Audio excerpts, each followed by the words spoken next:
Welcome to our second race of the day here at Buttonwillow Raceway Park. This is the SCCA Cal Club Region Championships this weekend. This is the Sunday, June 28th races.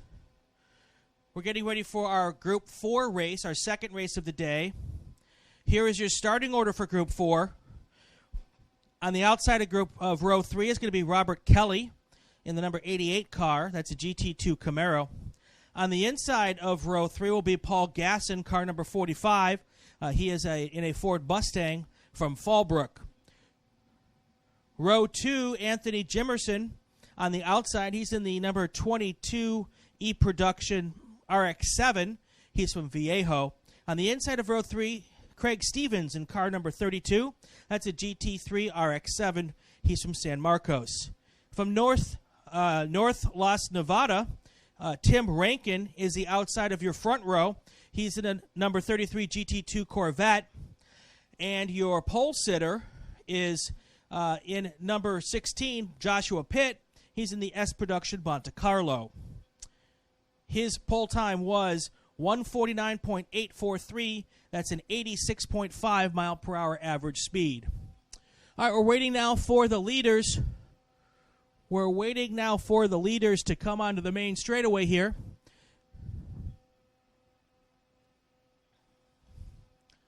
Chuck Phillips is again our starter for this session. He's waiting to see the cars head onto the main straightaway. When they do, Joshua Pitt will have the control of the field as they roll down towards the start-finish line. All right, our pace car is in the pit lane. That means our field will be coming towards the possible green flag here shortly.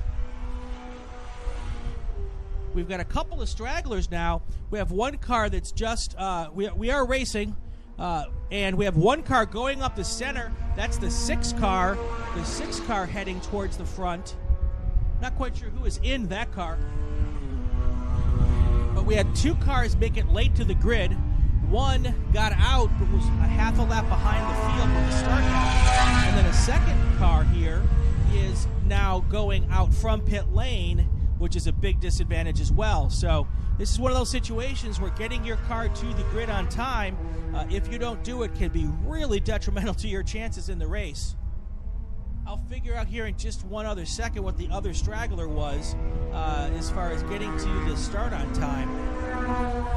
That car should be coming to the main straight here shortly, but easily a half a lap behind the field.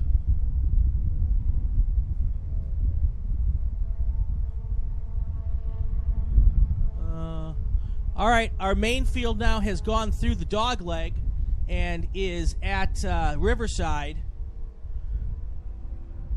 Yeah, starting from pit lane's actually better than going out and not being able to catch the field. And I'm guessing it looks like that car decided that it's not worth it and has pulled in. So I don't even know which car that was. I may have a better idea here when they come across the start-finish line. Oh, no. Here is that straggler I was talking about. It is the 92 car. That car was not on my provisional starting order. The 92 car is Robert Barnes in a GT2 Porsche, so that car didn't even qualify, so it would have started at the back of the field anyway, but that's okay. At least they would have started with the field. So a big disadvantage for that car at this point in time. Here comes your leader. This is going to be Joshua Pitt coming across the line in his S Production car. The GT2 car of Tim Rankin was second, followed by Craig Stevens in third.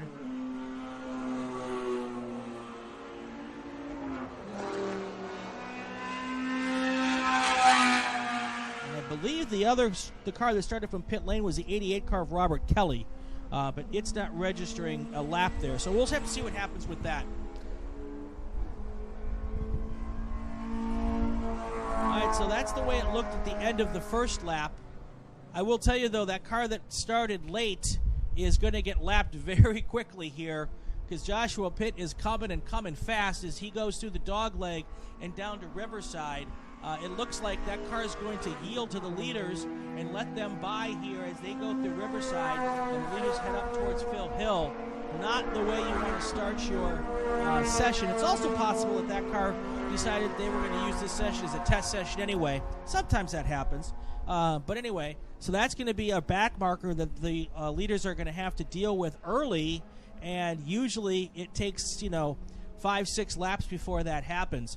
Our time certain races today are 25 minutes long, so it doesn't matter how many laps we do, it's just a 25-minute race.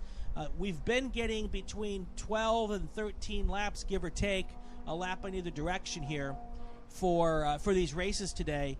So that's kind of what we're looking at. Right now we've completed our first race lap. This race seems to be playing out similarly to yesterday's race. Joshua Pitt, who's got the fastest car in the field, because it's a different class than most of the rest of the field. His S Super Production car is a Monte Carlo. Essentially, it's a stock car that's been set up to go road racing with, and it's got I suspect, a big V8 Chevy in it, so it's probably one of the higher powered cars in this class. In this race, it's lapping the field at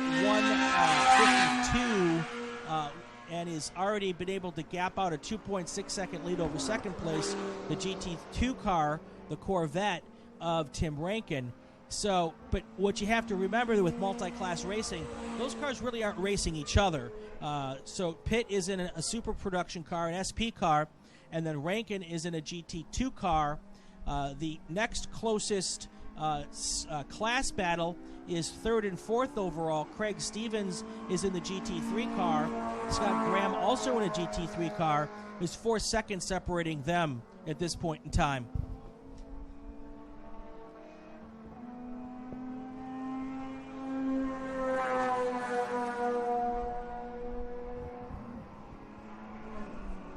So that's our only real class battle. Oh, we also have a class battle right now in E-Production.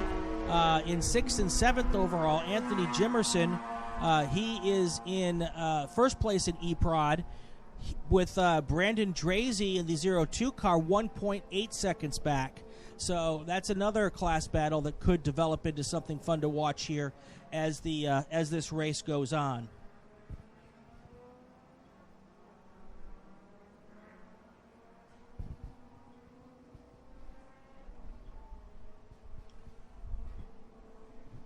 So comparing our temperatures from yesterday to today, a much nicer day today. We're only expected to go up to maybe around 90 degrees or so.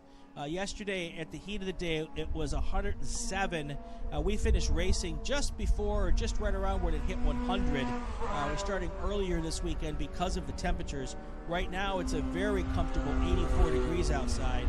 So the temperatures should not play a role in this race. So one thing that's happening today that didn't happen yesterday is the Corvette of Tim Rankin in second place is doing a much better job of keeping close to Joshua Pitt, the overall leader. Yesterday, Pitt basically drove away from the field, but Tim Rankin is really, I don't know if they changed the setup or the gearing possibly in the car, but he's doing a much better job of keeping in somewhat close contact to the leader today, which didn't happen pretty much yesterday. So that'll be interesting to watch as well. The gap in the GT3 race has widened a little bit. It's now out to 6 seconds, and also the gap between the E-Production cars has also widened really much because the 02 car had an off-course excursion coming out of the first corner after the start-finish line, and so he's now back 15, 21 seconds. So he lost 20 seconds plus, or right around 20 seconds in that little off-course excursion, giving Jemerson a bit of some breathing room now as this race begins to toil on into the second half. All right, Joshua Pitt in the 16 car, extending his lead out to 2.4 seconds here as they cross the line. That is just definitely a car really suited for this racetrack, apparently, and set up well. He's also got a ton of experience here too, so there's something to be said for that.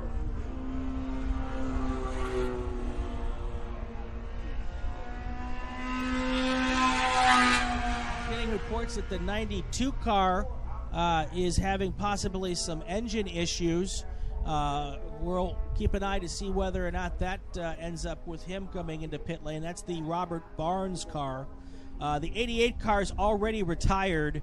That was the car that we talked about earlier that went out as the race had started. He started from pit lane. So that he went out for one lap and brought it in and called it a day. Provisional qualifying results for race group 3.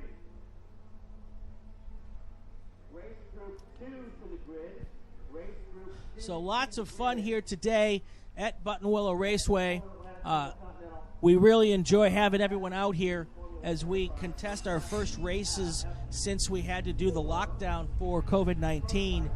We're obviously following some social distancing protocols. We're all, wearing our masks when we need to, but we're happy to be back at the racetrack and really enjoying. We had 110 race cars here this weekend, and then we had another 20 or so track day cars.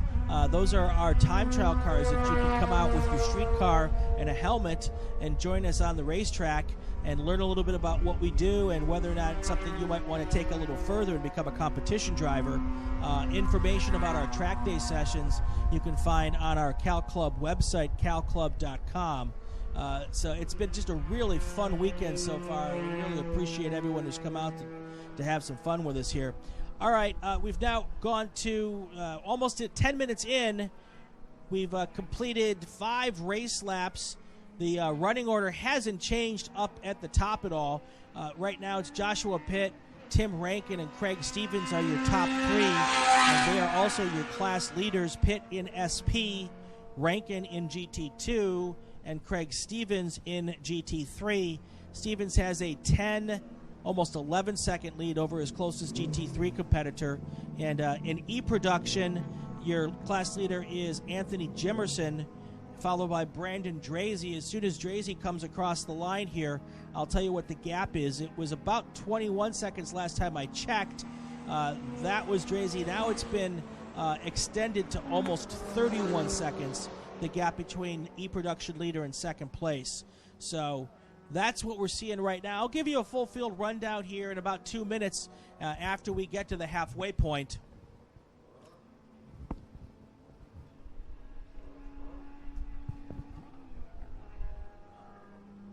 All right, we've got car number 92. We were hearing reports of there were some engine difficulties.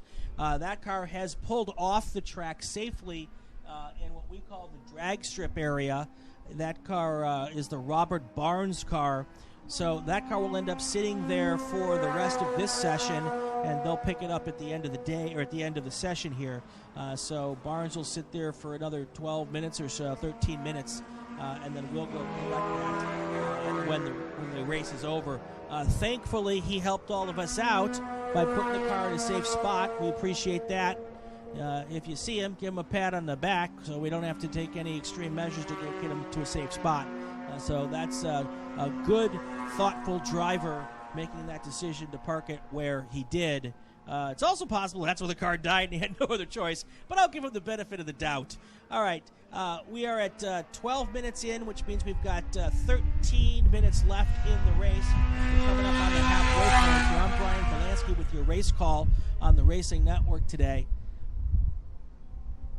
So if you're in the paddock and you're one of the crew members for the teams, one of the things that we're doing this weekend is we're posting the full radio broadcast of the race on the Cal Club Facebook page. So you can go to the Cal Club Facebook page. I don't know that I'll have today's races posted before I leave today, but at the worst case scenario, they'll be up by tomorrow morning. So they're going to be on the Facebook page as well as on the Racing Network YouTube channel. So we'd love to have you listen in. Click subscribe if you want updates on our other races. Like if you like. We really appreciate all that. All right, we're past the halfway point. Let's give you a full field rundown at this point. Joshua Pitt is your race leader and SP class leader. He has a, last lap it was 11-second lead. Let's give it just a second here to see when when Tim Rankin is your second place car in car number 33 in GT2. He is 12.7 seconds back from your leader. Craig Stevens is your GT3 class leader. He is the number 32 car. He is 21 seconds behind the leader and almost 9 seconds back from second place. Your GT3 second place car is fourth overall, car number 6, Scott Graham. Your GTX class leader is 318, Paul Fairchild. He is in a Porsche GT4 car. Anthony Jimerson is your E-Production class leader right now. He's 6th overall. He is driving the number 22 car. Brandon Drazy is second place in E-Production, 7th overall in the race. He is driving the 02 car. The last car still circulating right now is the ITE car, number 49, Paul Gasson. He is an 8th overall, and he is your ITE class leader. There are 2 cars who have retired from the race. Robert Barnes just pulled off on the drag strip section of the racetrack, which is kind of the back stretch of Buttonwillow Raceway in the configuration that we're running today. And then Robert Kelly made it out for 1 lap before he pulled in and called it a day as well. So we're operating on configuration 14CW. CW stands for clockwise. Buttonwillow has 20 different configurations, and most of them can be run both clockwise and counterclockwise, which means you could probably come here 10 or 15 races and not drive the same configuration in any of those 10 or 12 or 15 races. They do a really nice job of rotating which of the configurations they do. So that's been really cool to see. And it's a good challenge for the drivers because everything's a little bit different every time. So that's one of the great advantages of coming to Buttonwillow and one of the really smart decisions that were made when they designed the track. So really, really fun there. All right, we've got less than 10 minutes to go in this race. We've completed 8 laps. Again, probably 12 laps in this race, maybe 13. This is one of our faster race groups here. It's our fastest closed wheel group. We kind of designate cars in the SCCA between closed wheel and open wheel. Your open wheel cars are formula cars, much like you would see at Indy or Formula One. And then our closed wheel cars are sedans, typically, like you would see running in sports car racing in IMSA, and an IMSA GT type car. And then we also have our prototype cars and our sports racers, which are a lot like, at least in the way they look, they're a lot like the prototype cars that you would see at IMSA, at Le Mans, that kind of thing. So these are our fastest closed wheel cars here racing this weekend. So they might get to 13 laps, although we've been getting it right about 12 has been what our typical situation is here.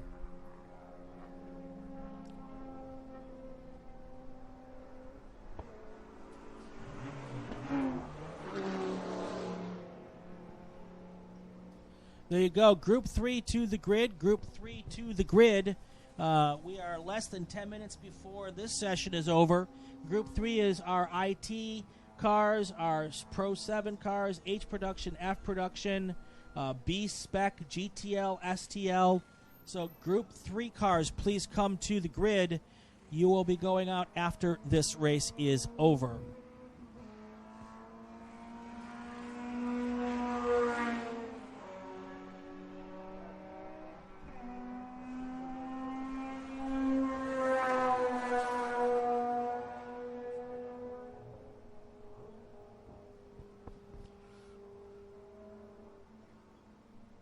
Our leader Joshua Pitt has extended his lead to 19.8 seconds over second place Tim Rankin.